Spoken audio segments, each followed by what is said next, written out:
இன்றைக்கி நம்ம ஆட்டுக்கால் தான் எடுத்துருக்கோம். ஆட்டுக்கால் வந்து நல்லா ஒரு செட் ஆட்டுக்காலை தண்ணியில் போட்டு நல்லா கழுவிட்டு தேவையான மசாலா மல்லி கொஞ்சம் சீரகம் கொஞ்சம் அப்புறம் உங்கள் காரத்துக்கு ஏற்ப மிளகு கொஞ்சம் சேர்த்துக்கோங்க. சளி அதெல்லாம் இருந்ததுன்னா கொஞ்சம் மிளகு நிறையாவே சேர்த்துக்கோங்க. அப்புறம் பூண்டு பல் ஒரு 4-5 உரிக்காமல் சேர்த்து நல்லா ஒரு ரசத்துக்கு அரைக்கிற மாதிரி கொஞ்சம் பதமாக அரைச்சி வச்சுக்கோங்க. அதுக்கப்புறம் ஒரு தக்காளி ஒரு வெங்காயம் ரெண்டுமே சேர்த்து உங்களுக்கு ரசத்துக்கு பண்ணுற மாதிரி அரைச்சி வச்சுக்கோங்க. ஏன்னா தக்காளி தான் இதில் வந்து கொஞ்சம் டேஸ்ட் கொடுக்கும்.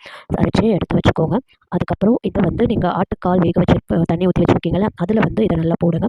போட்டு உங்களுக்கு தேவையான அளவு எவ்வளோ வேணுமோ அந்த கலவைக்கு ஏற்ப தண்ணி எவ்வளோ வேணுமோ அதை ஊற்றிக்கோங்க. ஊற்றிட்டு நல்லா வந்து தேவையான அளவு உப்பு, கல் உப்பு கூட யூஸ் பண்ணிக்கலாம். அப்புறம் மஞ்சத்தூள் எவ்வளோ வேணுமோ அதை கொஞ்சம் தேவையான அளவு மஞ்சத்தூள் போட்டு நல்லா கலக்கி விடுங்க. நல்லா கலக்கி விட்டுட்டு ஆட்டுக்கால் வேகிறதுக்கு ஒரு 2-3 விசில் இருந்தால் போதும். பட் சம்டைம்ஸ் ஆட்டுக்கால் கொஞ்சம் முத்தின ஆடாக இருந்தால் வேகிறதுக்கு கொஞ்சம் டைம் ஆகும். ஸோ நீங்கள் கொஞ்சம் வந்து செக் பண்ணி பார்த்து ஒரு 3 to 4 விசில் வரைக்கும் விட்டிங்கனாவே உங்களுக்கு சூப்னால உங்களுக்கு அதில் இருக்கிற சத்து எல்லாம் அந்த தண்ணியில் அந்த சாரில் இறங்கி உங்களுக்கு கம்ப்ளீட்டாக அந்த சத்து கிடைக்கும். இதை நீங்கள் ஊற வச்சு நைட்டு நீங்கள் இது குடிச்சிங்க அப்படின்னா உங்களுக்கு இன்னுமே அந்த கம்ப்ளீட்டான அந்த சத்து இதில் கிடைக்கும். ஸோ நீங்கள் இது வீக்லி ஒன்ஸ் நீங்கள் ட்ரை பண்ணி பார்க்கலாம். போன்லாம் நல்லா ஸ்ட்ரென்த் ஆகும். ட்ரை பண்ணி பார்த்துட்டு எப்படி இருக்குன்னு கமெண்ட்ஸில் சொல்லுங்கள். பாய்.